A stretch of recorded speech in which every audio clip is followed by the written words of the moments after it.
Hello, welcome back to IBS English for competitive exams. ഇന്ന് നമ്മൾ ഈ 3 ഇംഗ്ലീഷ് യൂസേജസിൻ്റെ പ്രാധാന്യമാണ് ഡിസ്കസ് ചെയ്യാൻ പോകുന്നത്. ഇത് 3ഉം സ്ഥിരമായി SSC, ബാങ്ക്, PSC പോലുള്ള മത്സര പരീക്ഷകളിൽ സ്ഥിരമായി ചോദിച്ചുകൊണ്ടിരിക്കുന്നതും എന്നാൽ ഒട്ടുമിക്ക പേരും ഇതിൻ്റെ ഗ്രാമർ തെറ്റിക്കുന്നതുമാണ്. എന്താണ് ഇതിൻ്റെ യൂസേജ് എന്ന് നമുക്ക് നോക്കാം. ഇത് 3ഉം അർത്ഥം ഒന്ന് തന്നെയാണ്. ഇറ്റ് ഈസ് ടൈം ടു എന്ന് പറഞ്ഞാൽ സമയമായിരിക്കുന്നു എന്ന് തന്നെയാണ് അർത്ഥം. ഇറ്റ് ഈസ് ടൈം എന്ന് പറഞ്ഞാലും സമയമായി എന്ന് തന്നെയാണ്. ഇറ്റ് ഈസ് ഹൈ ടൈം എന്ന് പറഞ്ഞാൽ ചെറിയ വ്യത്യാസമേ ഉള്ളൂ ഇറ്റ് ഈസ് ടൈമും ഇറ്റ് ഈസ് ഹൈ ടൈമും തമ്മിൽ. ഇറ്റ് ഈസ് ടൈം സമയമായിരിക്കുന്നു, ഇനി സമയം അവശേഷിക്കുന്നില്ല. എന്തോ ഒരു പ്രവൃത്തി ചെയ്യാനുള്ള സമയം കഴിഞ്ഞിരിക്കുന്നു, ഇനി അവശേഷിക്കുന്നില്ല എന്നാണ് അർത്ഥം. എന്നാൽ ഇറ്റ് ഈസ് ഹൈ ടൈം എന്ന് പറഞ്ഞാൽ എന്നേ ചെയ്യേണ്ടതായിരുന്നു, നമ്മൾ ഈ കാര്യം നേരത്തെ ചെയ്യേണ്ടതായിരുന്നു എന്നാണ് അർത്ഥം. അപ്പോൾ രണ്ടും സമയം അവസാനിച്ചിരിക്കുന്നു.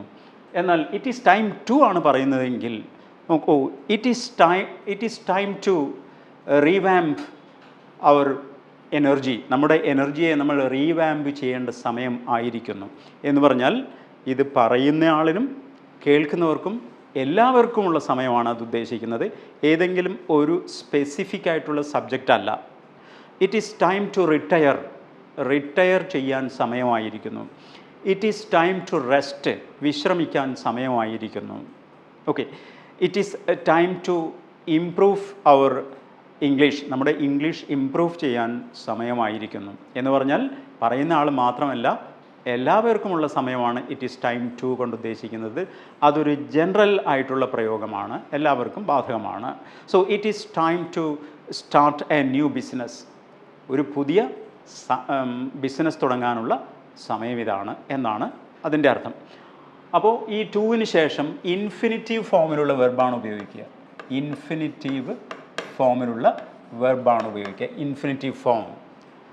It is time to start, it is time to finish, it is time to have dinner, it is time to have supper, അങ്ങനെ പോകുന്നു. അതായത് കോമൺലി അതിനുള്ള സമയമാണെന്നർത്ഥം. എന്നാൽ ഇറ്റ് ഈസ് ടൈം എന്നതിന് ശേഷം ഒരു സബ്ജക്റ്റ് ഉപയോഗിക്കുകയാണെന്ന് വിചാരിക്കാം. ഉദാഹരണത്തിന് ഇറ്റ് ഈസ് ടൈം യു എന്നാണെന്ന് വിചാരിക്കുക. ഇറ്റ് ഈസ് ടൈം യു, അത് നിങ്ങൾക്ക് വേണ്ടി മാത്രമുള്ള കാര്യമാണ്, കോമൺ ആയിട്ടുള്ള കാര്യമല്ല, എല്ലാവർക്കും വേണ്ടിയുള്ള സമയമല്ല പറഞ്ഞിരിക്കുന്നത്. ഇതേ സമയം കഴിഞ്ഞിരിക്കുന്നു നിങ്ങൾക്ക്, ഇറ്റ് ഈസ് ടൈം യു. അങ്ങനെ വരുമ്പോൾ തുടർന്ന് വരുന്ന വെർബ് അതിൻ്റെ V2 ഫോമിൽ ഉപയോഗിക്കണമെന്നാണ്. ഉദാഹരണത്തിന് നമുക്ക് ഇവിടെ യു എന്ന് എഴുതാം. It is time you went to bed. It is time you went to bed. നോക്കൂ, നീ കിടന്ന് ഉറങ്ങേണ്ട സമയം കഴിഞ്ഞിരിക്കുന്നു. It is time you went. ഈ വെൻറ്റ് എന്ന് പറയുന്നത് V2 ആണ്. നമുക്കറിയാം ഗോ, വെൻറ്റ്, ഗോൺ. അപ്പോൾ V2 ഫോമിലാണ് ഉപയോഗിക്കേണ്ടത്. ഇറ്റ് ഈസ് ടൈം തുടർന്ന് സബ്ജക്റ്റ് വരികയാണെങ്കിൽ അവിടെ യു എന്ന സബ്ജക്റ്റ് മാത്രമല്ല വരിക, അത് ഐ ആകാം, യു ആകാം, വി ആകാം, ഹിയോ, ഷിയോ, ദേയോ, വണ്ണോ, everybody, teacher, student, teachers, students, people, അങ്ങനെ ഏത് സബ്ജക്റ്റും അവിടെ അക്സെപ്റ്റബിൾ ആണ്. പക്ഷേ ഒരു കണ്ടീഷനേ ഉള്ളൂ.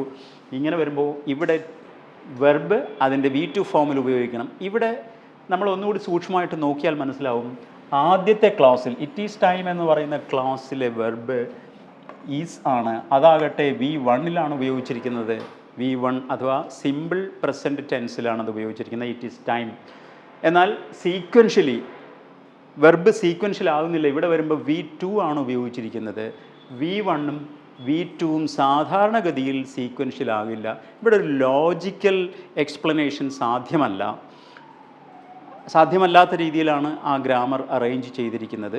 അത് യൂസ്ഡായി വന്നതാണ്. അതിന് കാരണമുണ്ട്. അതിൻ്റെ ശരിയായ കാരണം മറ്റൊന്നുമല്ല, ഈ പ്രവൃത്തി നേരത്തെ ചെയ്യേണ്ടതായിരുന്നു. നേരത്തെ ചെയ്യുക എന്ന് പറയുമ്പോൾ അത് പാസ്റ്റാണ്. അതാണ് ഇപ്പോഴത്തെ അവസ്ഥ. ഇറ്റ് ഈസ് ടൈം, സമയം ഇതാണ്, ഈ സമയത്തിന് മുമ്പേ അത് ചെയ്യേണ്ടതായിരുന്നു എന്നുള്ളതുകൊണ്ടാണ് അത് പാസ്റ്റിൽ പറയുന്നത്. സാധാരണഗതിയിലുള്ള സീക്വൻസ് ഓഫ് ടെൻസസ് നോക്കുമ്പോൾ ഇവിടെ ഇറ്റ് ഈസ് ടൈം ടു എന്ന് പറഞ്ഞാൽ അത് ശരിയാകും. It is time you go to bed എന്ന് പറയാൻ നമുക്ക് തോന്നും. അല്ലെങ്കിൽ it is time he goes to bed എന്ന് പറയാൻ നമുക്ക് തോന്നും. അതൊക്കെ തെറ്റാണ്. കാരണം ഈ സമയം അതിക്രമിച്ചിരിക്കുന്നു, അത് ചെയ്യേണ്ട സമയം കഴിഞ്ഞിരിക്കുന്നു, ചെയ്തു എന്നുള്ള അർത്ഥം അല്ലെങ്കിൽ ചെയ്തില്ല എന്നുള്ള അർത്ഥത്തിലാണ് വരേണ്ടത്. It is time you went to bed. ഇത് മറക്കാതിരിക്കാൻ എന്താണ് വഴി എന്ന് ചോദിച്ചാൽ ഒന്നേ ഉള്ളൂ, ഇതുപോലുള്ള ടിപ്പിക്കലായിട്ടുള്ള പ്രത്യേകതയുള്ള പെക്യുലിയാരിറ്റി ഉള്ള ഗ്രാമർ ഉപയോഗിച്ചിരിക്കുന്ന സെൻറ്റൻസ് ഒരെണ്ണം ബൈ ഹാർട്ട് പഠിക്കുക. ലക്ഷണമൊത്ത ടിപ്പിക്കലായിട്ടുള്ള ഒരു സെൻറ്റൻസ് ബൈ ഹാർട്ട് പഠിക്കുക.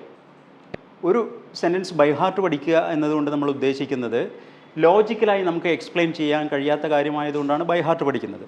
എന്തിനു ബൈ ഹാർട്ട് പഠിക്കുന്നു ഒരു സെൻറ്റൻസ് എന്ന് ചോദിച്ചാൽ, ഇവിടെ ഇപ്പോൾ ഇത് സിമ്പിൾ പ്രസൻറ്റിലാണ് ഉപയോഗിച്ചിരിക്കുന്നത്, ഇത് സിമ്പിൾ പാസ്റ്റിലാണ് ഉപയോഗിച്ചിരിക്കുന്നത്, ഇത് സീക്വൻഷ്യൽ അല്ല, ലോജിക്കൽ അല്ല, സെൻസിബിൾ അല്ല എന്ന് നമുക്ക് തോന്നും. അതുകൊണ്ട് സെൻസിബിൾ അല്ലെങ്കിൽ പോലും അതാണ് ശരിയായ ഗ്രാമർ എന്നുള്ളത് കൊണ്ട് അത് തെറ്റിപ്പോകാതിരിക്കാൻ, ഇപ്പോൾ spot the error type of sentence bank എക്സാമിന് ചോദിക്കാറുണ്ട്. അതേ ടൈപ്പ് സെൻറ്റൻസ് തന്നെ SSCക്ക് ചോദിക്കാറുണ്ട്, PSCക്കും ഒക്കെ ചോദിക്കാം. PSCക്ക് ഇത് കംപ്ലീഷൻ എന്നുള്ള നിലയ്ക്കാണ് ചോദിക്കുക. തെറ്റിപ്പോകാതിരിക്കാൻ, സ്വാഭാവികമായും തെറ്റിപ്പോകാതിരിക്കാൻ ഒരു മോൾഡ് എന്നതുപോലെ, അത് ഒരു അച്ച് എന്നതുപോലെ നമ്മുടെ മനസ്സിൽ ഒരു സെൻറ്റൻസ്, മോഡൽ സെൻറ്റൻസ്, ലക്ഷണമൊത്ത അഥവാ ടിപ്പിക്കലായിട്ടുള്ളൊരു സെൻറ്റൻസ് ബൈ ഹാർട്ട് പഠിച്ചിരുന്നാൽ ഇവിടെ എത്തുമ്പോൾ ഓട്ടോമാറ്റിക്കായിട്ട് നമ്മൾ V2ലേക്ക് തന്നെ പോകും. അപ്പോൾ അതുകൊണ്ടാണ് അത് ബൈ ഹാർട്ട് പഠിക്കണം എന്ന് പറയുന്നത്. ഇനി ഇതും ഈ മൂന്നാമത്തെ ഇതും തമ്മിൽ എന്താണ് വ്യത്യാസം? രണ്ടാമത്തതും മൂന്നാമത്തതും it is time, it is high time, നേരിയ വ്യത്യാസമേ ഉള്ളൂ. ഇവിടെ നിങ്ങൾക്ക് കാണാം ഹൈ ടൈം എന്നാണ് പറഞ്ഞിരിക്കുന്നത്. ഹൈ ടൈം എന്ന് പറഞ്ഞാൽ സമയം ഇനി അവശേഷിക്കുന്നില്ല എന്നല്ല, എന്നേ ചെയ്യേണ്ടതായിരുന്നു എന്നാണ് അർത്ഥം. വളരെ വൈകിയിരിക്കുന്നു, അതിക്രമിച്ചിരിക്കുന്നു എന്നേ അർത്ഥമുള്ളൂ. അപ്പോൾ അവിടെയും വെർബ് ഇത് തന്നെ. നോക്കൂ, ഇറ്റ് ഈസ് ടൈം യു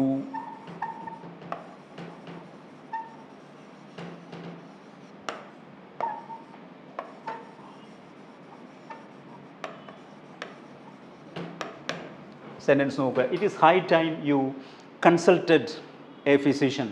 നിങ്ങൾ ഒരു ഫിസിഷ്യനെ കൺസൾട്ട് ചെയ്യേണ്ട സമയം അതിക്രമിച്ചിരിക്കുന്നു. അതായത് യു ആർ കോഫിങ് എ ലോട്ട്, നിങ്ങൾ വല്ലാതെ ചുമയ്ക്കുന്നുണ്ട്. So it is high time, അതിക്രമിച്ചിരിക്കുന്നു.